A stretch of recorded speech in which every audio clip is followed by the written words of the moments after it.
এই ইমান বৰষুণ দি আছে আজি দিনটো। আইতা এই বৰষুণৰ পানীবোৰ ইমানেই ক'ৰ পৰা আহি আছে? মোৰ নাতিপুতিটো তই আজিলৈকে এইটোও নাজানো?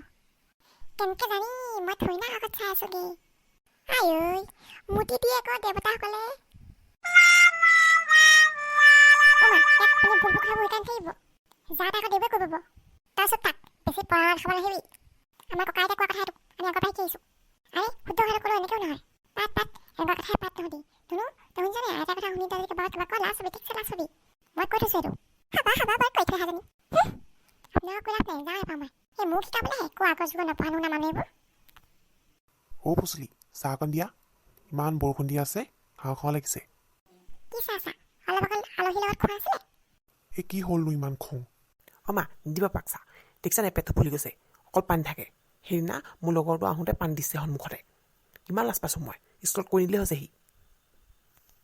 একো নহয় সেইটো কথাটো লাজ পায়নে মানুহে বাৰু? ওলাব থাকিলে মই কেনেকৈ ৰখাম? আপুনি এনেকুৱা কামবোৰ কেলে কৰে? লাজ পাইছে নহয় সি? কণ্ট্ৰল কৰিব মই লাগিব। এটাই কৈছোঁ, পাপাকে চাহ পুতি থাকিবা। লাজ পাবা তুমিও এদিন, গম পাইছা? গোটৰ মানুহৰ আগতে পানী দিব তোমাৰ। ফুচলি নেলাগে তোমাৰ চাহ, নেখাওঁ। চাহ খাবৰ কাৰণে মই ইমান শুনিলোঁ, হ'ব?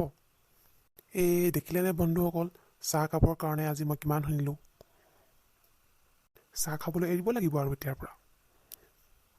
বন্ধুসকল, আপোনালোকৰ যদি ফুচলিৰ বকনি সোপা শুনি ভাল লাগিছে তেতিয়াহ'লে ভিডিঅ'টো লাইক কৰিব, কমেণ্ট কৰিব আৰু ছাবস্ক্ৰাইব কৰি দিব।